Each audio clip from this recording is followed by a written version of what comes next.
நீங்கள் பார்த்துக் கொண்டிருப்பது உங்கள் விஜய். ஆன்லைனில் ஒரு பையன் ப்ரொப்போஸ் பண்ணான். நான் அப்போவே ஐ கேன்சல் மை அக்கௌண்ட். அண்ட் ஒரு பையன் ஃபாலோ பண்ணிட்டு இருந்தான். இல்லை உனக்கு அப்படி தான் வேணும்னா எங்கள் அம்மா அப்பா கிட்ட வந்து பேசு, எங்கள் அம்மா அப்பா ஓகே சொன்னாங்கன்னா என்ன ரீசனுக்காக நீங்கள் என்ன சொன்னீங்கன்னு? என்னை பொறுத்த வரைக்கும் அது ஆன்லைன்லலாம் இருக்கக்கூடாது. ஒருத்தர் தெரிஞ்சு அப்படி தான் வரணும். ஓகே, வேற பிளாக்மெயில் பண்ணி பண்ணுறது. இந்த மாதிரி ப்ரப்போஸ் பண்ணாங்க, நான் வந்து லவ் பண்ணு இல்லை ப்ளீஸ், இல்லைனா நான் செத்துருவேன், நீ இல்லாமல் செத்துருவேன், என் வாழ்க்கை நல்லா, அந்த மாதிரி சொல்கிறது நான் ரிஜெக்ட் பண்ணியிருக்கேன். அது ரிஜெக்ட் பண்ணிட்டீங்க? ஆமாம். வை? பிகாஸ் இப்போ நான் இந்த சுடிதார் இப்போ இன்கேஸ் அந்த பையனுக்கு அக்செப்ட் பண்ணியிருந்தேன்னா இந்த சுடிதார் போட்டால் இல்லை நீ ஒரு சைடு போடக்கூடாது, நீ பண்ணாத போகக்கூடாது அப்படின்னு சொல்லி அந்த மென்டாலிட்டி ஃபியூச்சரில் வரும். அந்த மாதிரி வரக்கூடாது, என் லைஃப் ஸ்பாயில் ஆகக்கூடாது. ஓகே, வேற வேற Actually, he was less studious than me. He was less 2 days than you. And he was less interested in studies. Okay, படிக்காத பையன், ஸோ ஒன் வாக் அவுட்.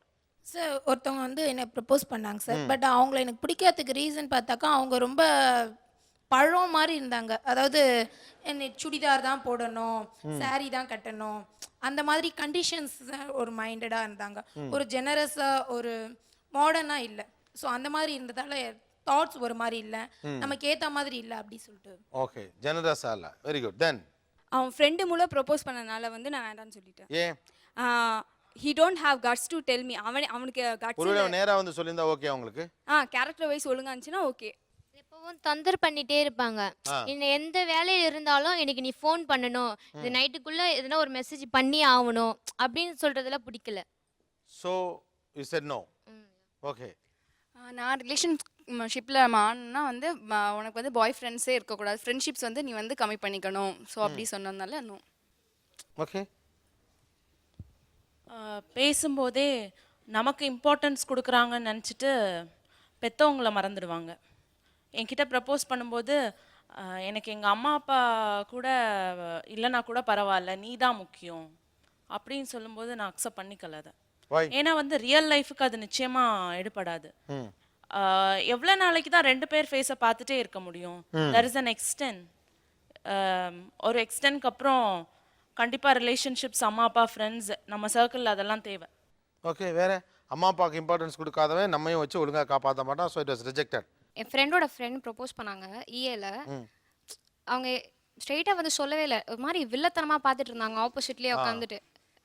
நான் அதுக்கப்புறம் சரி வா ஒரு நிமிஷம் அதை வாங்கிட்டு வரணும்னு சொல்லிட்டு கூப்பிட்டு போயிட்டு அவனை ப்ரப்போஸ் பண்ணுறேன், ஐ மீன் நான் அவனை லவ் பண்ணுறேன், நீ பண்ணுறியா இல்லையா அப்படின்னு நம்ம கேட்டாங்க. இப்பயே சொல்லு அப்படின்னாங்க. நான் இப்போ என்ன சொல்லணும் அப்படின்னா, இல்லை எனக்கு இப்பயே தெரிஞ்சாகணும் அப்படின்னா. சரி நான் ஒரு 2 days கழிச்சு சொல்கிறேன் அப்படின்ட்டு உடனே அடுத்த நாளே நான் போய் சொல்லிட்டேன். எனக்கு சுத்தமாக பிடிக்கல, நீ பார்க்குறதே பிடிக்கல, ஒரு மாதிரி வில்ல மாதிரி பார்க்குற முறைக்கிற நீ, அதனால எனக்கு பிடிக்கல அப்படின்னு சுத்தமாக பிடிக்கல. ஓகே, வேற பேசி 2 நாள் தான் இருக்கும், அடுத்த நாள் ஐ லவ் யூ சொல்லியிருக்காங்க, அதனால ரிஜெக்ட் பண்ணி புரிஞ்சுக்கிட்ட அப்புறம் சொல்லியிருந்தா ஓகே சொல்லியிருந்திருப்போம். 2 நாள் பேசி அதுக்கு உடனே ஐ லவ் யூ. ஓகே, ஒரு ஆள் கிடச்சிச்சுன்னு சொன்ன மாதிரி. ஸோ கொஞ்சம் பேசி பழகின பிறகு சொல்லியிருந்தா கூட பிடிச்சிருந்துருக்கலாம். 2வது நாளே சொன்ன உடனேயும் ஒரு கான்ஃபிடன்ஸ் லெவல் இல்லை. வேற பேசி ஒரு 2 நாள் தான் இருக்கும், பேசும்போதே பெர்வர்ட்டடாக பேசுறது.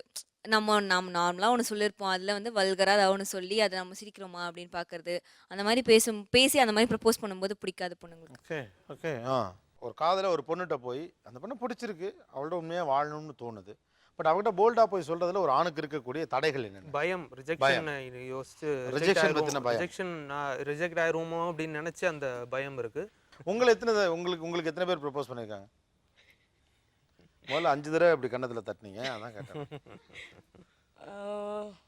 Maybe I think 8 to 9. 8 to 9 unofficially. Thank you both of you. All the best. Best wishes with you. நிறைய படங்கள் பண்ணுங்க. பாலாஜி சீக்கிரமே ஒரு நல்ல படம் எதிர்பார்க்குறாங்க.